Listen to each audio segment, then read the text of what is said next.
Hi, good bad neighbor community. Happy Halloween. We've got a very special Friday feature for you today, a Halloween edition of our Friday feature, which is why we're here on a Thursday. And, at this time of year, bats are often portrayed as scary. We see them in vampire movies. They're the theme for Halloween decorations. So we thought we'd take this opportunity to debunk some bat myths. And since Halloween started in Ireland, we thought we would go right to the source. So we have got Karen Healy here, project coordinator at Bat Conservation Ireland, to help us debunk some bat myths and talk about bat superstitions. And she's joining us all the way from Derry. So, Karen, how you doing? I'm doing great. How are you? Good, good. We're very excited for Halloween to be here. Me too. I don't know if you can hear in the background, the fireworks have already started here in Derry. Oh There's a gosh. big festival, Derry Halloween, every year, so it's the whole city gets involved. So Oh, if you start hearing noises in the background, you'll know what it is. okay. Very cool. Very cool. I guess I'll start by asking if you could tell us a little bit about Bat Conservation Ireland before we jump into our bat myths. Hey, so we're a charity and we work to conserve Irish bats and their habitats through monitoring and research, education, events. We have 11, soon to be 14 bat groups in Ireland as well. Oh wow. They are grassroots, amazing people. Like they give up their free time and they've their families and jobs and everything, but they give up their free time to help Wow. bats across Nice. Ireland.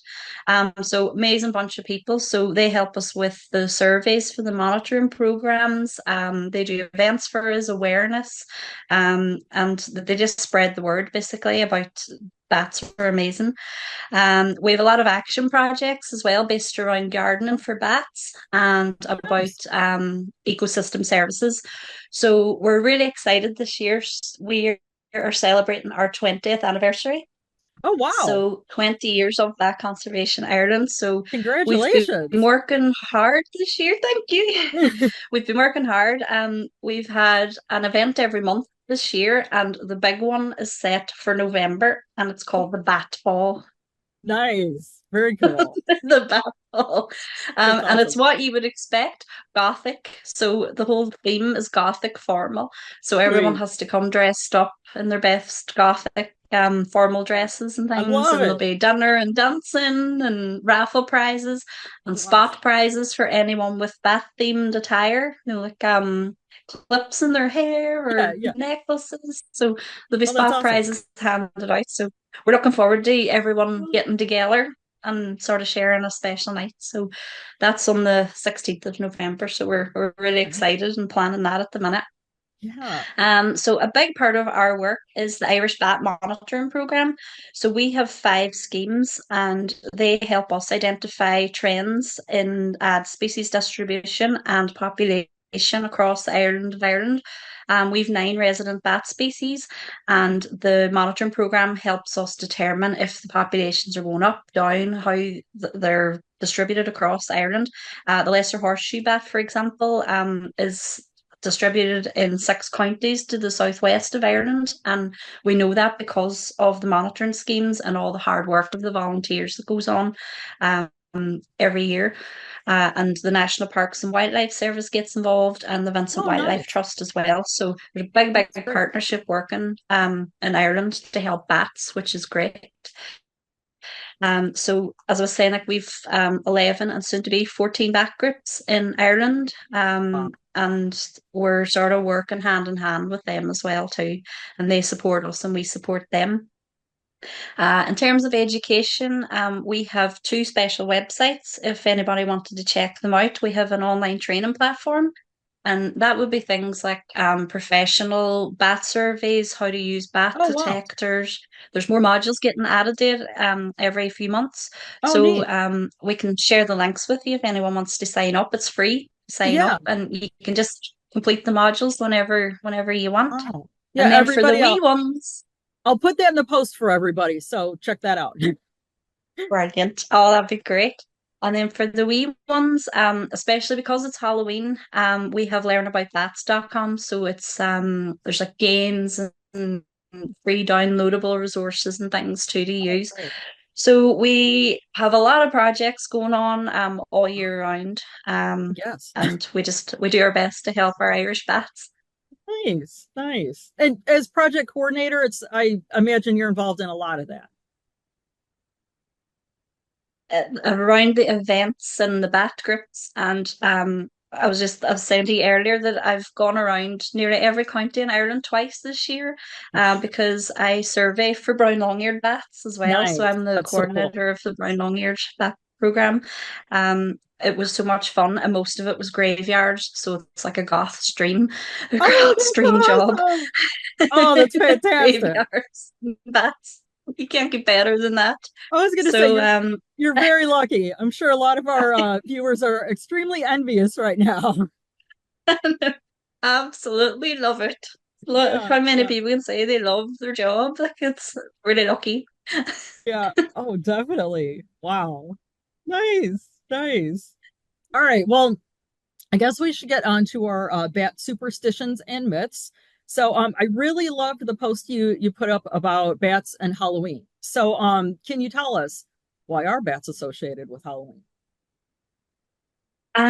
We sort of trace it back to 2000 years ago in Ireland. The ancient Celts were here, and they would have had a festival at the end of summer called Samhain.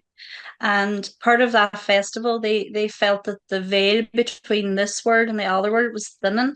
So in order to repel the bad spirits, they would throw the bones of the cattle and sheep into a bonfire, and that's where it was called a bonfire, but now it's called bonfire. So that's where that sort of Uh, came from. And then at this time of year, we all know bats are swarming, sort of around caves and things like that. So when you imagine ancient Ireland, really dark countryside, there's flames and the light from the bonfire attracts a lot of moths and insects. That attracts the bats. So they would have believed that the bats coming in, swooping around and swarming would have been the evil spirits flying wow. around. Yeah. And that's the veil thinning. So that's where we think. And then there's the fact too that bats come out at night. They think no bats, darkness. And then you've got the whole Bram Stoker and vampires connection as well too. We all know that. Yeah. That old one, that old chestnut.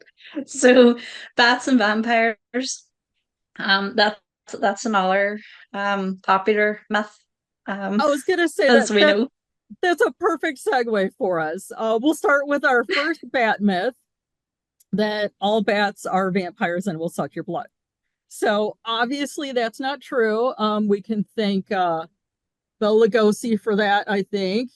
But as much as we like vampires, we do have to set the record straight. So only three species of bats are vampire bats. Out of the, I think we're up to about, well, close to 1,500 species of bats now. So yeah, only three are vampires. They're not common, only found in southern Central America and northern South America. So very little chance that you're going to encounter them unless you happen to take a trip over there. Or for our viewers that are from those areas, you can give us a report. But for your average person, you're not going to be encountering vampire bats. Um, our bats tend to eat insects, although there are some of the mega bats that go for fruit, and we've got some that go for nectar and a few other things. But yes, most of your bats are not going to be going for blood. And I we could clear up too that bats don't suck blood the way vampires do. The vampire bats actually just make a little incision and lap the blood up. And they're not going after people. Of the three species, one targets birds more, one goes more for cattle. So again, people do not need to be careful or concerned. So And then there's the whole Draculan thing too.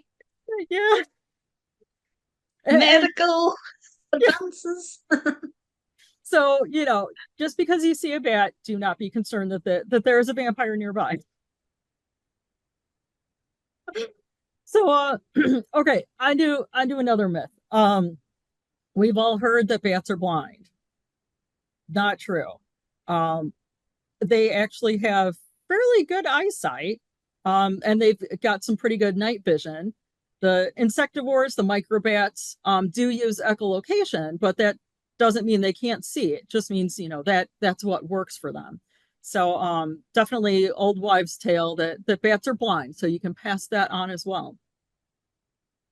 And have you heard the bats attack your hair? Myth number three. And How many times have you been in an event and somebody says, "The bats get in your hair, they attack ex your hair"? exactly. And I've heard from a few people, well, my aunt's friend's cousin said that happened. I'm like, I think something got lost in translation as that story went on. Because I've got our little friend bat here. They're not going to dive into your hair. Because they are so coordinated to fly after tiny insects, they can actually fly around your head and not smash into your head. And generally, when they are flying that close to people, it's because they're chasing insects that are attracted to people, like mosquitoes. So if they're swarming around you, they're not after you. They're trying to help keep bugs away from you. But it's kind of funny the way the story got started that the bats get stuck in your hair, because during the turn of the century, they thought they would scare young women from going out late at night by telling them that they would get bats stuck in their hair because, the bats come out at night. So if these young girls go out after dark and are up to no good, they'll get bats stuck in their hair. So at least we do know how it started, but definitely not true. uh, Another one is bats always live in caves. And of course, caves are spooky. So we want to kind of focus on the bat myth of vampires and everything eerie that goes with that. But a lot of bats live a lot of different places. Some are going to live inside of tree hollows, some under the bark of trees. Some of the tree bats will even just roost behind leaves and blend right in with the leaves. And of course, we've got, I know in the UK, you've got bats in churches as a really popular thing. So in a lot of buildings, Yeah. it's a good protected area for them. So also barns, sheds, sometimes under eaves. Trying to think if I left out any spots. I think Anywhere where there's a gap, yes, really, they can get in anywhere. yeah, yeah. So yeah, they could be just about anywhere they can find a protected spot. So not just caves. Um, and another myth, the famous one. We'll talk about bats and rabies. Just cover that real quick because it is something that's so insignificant. It's literally 0.5% of bats that have rabies. So the idea that you're going to encounter a rabid bat is just about no. Of course, just like any other wildlife, if you do find um, a bat on the ground or and sick or injured, um, just make sure that you're wearing gloves if you do need to touch it. But if possible, avoid touching it unless you do need to, take it to a rehabber, but then, scoot it into maybe a shoebox, something safe and contained. So again, bats, just like other wild animals, don't touch them, give them space. Don't have to be paranoid about rabies. Just, make good decisions and be safe for the bats too. So, we've got one more myth we'll cover today. And it's the famous German Fledermaus. So people have the idea that bats are fluttering mice. I think from that, and also because it was a famous opera, but not fluttering mice. Um, they're actually closely related, believe it or not, hedgehogs. More closely related to hedgehogs than mice. Isn't that crazy? And this is just some new genetic research that's come out in the last, well, a little over a decade now, that they're finding that rodents are actually more closely related to humans.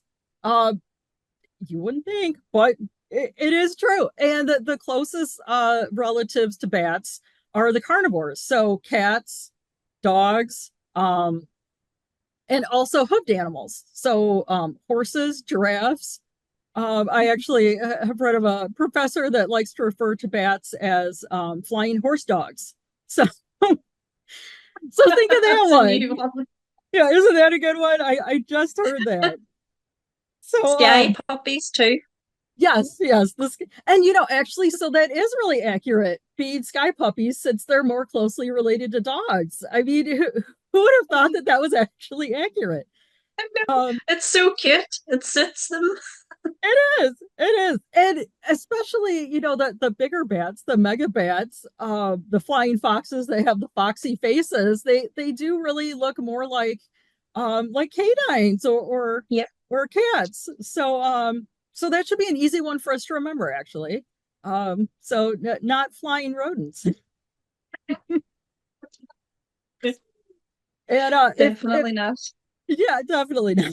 Even though a lot of the insectivorous bats are really small and mouse sized, you can definitely dispel that myth, get out there and start setting the record straight for bats. No, people always say too, oh, there's bats nesting in that building over there, and you have Oh, to sort of remind them that bats don't build nests. So they just, as you were saying, they just hide in crevices, and they just want to find somewhere safe and warm to hide and go out in the evening and get all the insects out of your garden. So it's completely different. that's a good point too. Another misconception that people have, just because they fly like birds and many of them migrate like birds, they do not build nests like birds. So good And point. then Thank there's you. that other one too. What was the other one? Oh, there's one bat here. Next year there's going to be 50. The following year there's going to be 1,000, and people think that they reproduce at the same rate as rodents, but they don't. That's a really good point.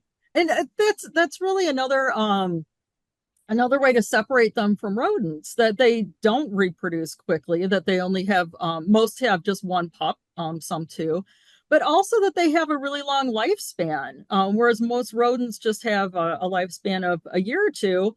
But we've had Hmm. some bat records now up to 35 years. They're really long lived. Yeah. And part of the reason that they have really rich lives, they have so many life experiences living so long. They're really intelligent animals. So so some more word that we can spread on bats, if especially this time of year, if you hear people talking about bats being spooky, um, you know definitely don't be afraid to debunk myths and get out there and spread some bat facts to tell people how cool bats are. So Definitely. any other myths or misconceptions you can think of? We've sort of had all the big ones. The hair drinking the blood and blind as a bat. Yeah. Like, I find myself saying it sometimes, and Oh you're like, no. what am I saying? It's just such a popular saying that it just comes out of your mouth, and you're like, but that's not true. Yeah. And it's funny how things do just become part of culture, when they're said so much by so many people for so many years. And hopefully we can change that and make positive bat statements part of culture by saying those things enough to enough people for enough years that those will start being the common sayings. Maybe fast as a bat. We found out that That's the great thing. I yeah, it was that was another amazing study that came out that bats are the fastest land mammal. So who would have known? So okay, that's one we'll start fast as a bat. We'll see if we can get that I to like catch on. this.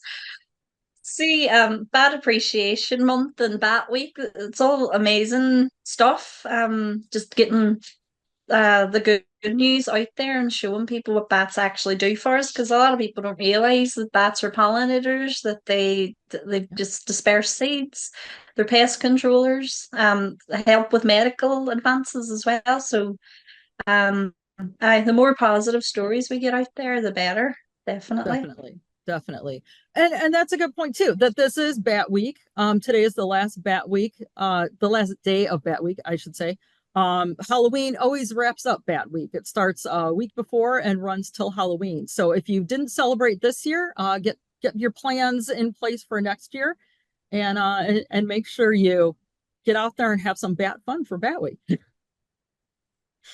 So, well, geez, I want to thank you so much for joining us today and helping us debunk some bat myths and share some great bat facts while while you were at it. And No, thank you for inviting us. It's brilliant work that you're doing, bringing all the bats organizations together all around the world. So thanks a million for including us in that. I love the pumpkins as well. and we did do our traditional turnip this year too. This is actually a turnip that was carved. And you've got your turnip there Mind as you. well. Yeah. So the tradition, one last Halloween fact for everybody. Jack-o'-lanterns did start out as turnips and not pumpkins, and were transitioned over to pumpkins because they're much easier to carve since they are naturally hollow inside, whereas turnips are basically Not. vegetable, so they're solid and a little bit more of a challenge, but it can be done. Mhm. If you are still in a carving mood before Halloween ends tonight, grab yourself a turnip and give it a shot. It's not easy. It's not. It's not. Luckily, It's a I did challenge. I did the pumpkin. My spouse did the turnip, so I didn't have to wrestle with that. That's And exactly what you do. You wrestle with yes, it. yes. And if anybody out there carved a bat design in your jack-o'-lantern this year, share that with us. Message it to me and I'll post it for everybody to see. So if you've got any cool bat designs with your jack-o'-lanterns, or if you even had some really awesome bat decorations this year, go ahead and message those to us at Good Bat Neighbor, and we'll share those with everybody. So, and thank everyone out there for joining us. We really appreciate seeing you, and have a very safe and happy Halloween. And thanks again. Happy Halloween. Happy Halloween.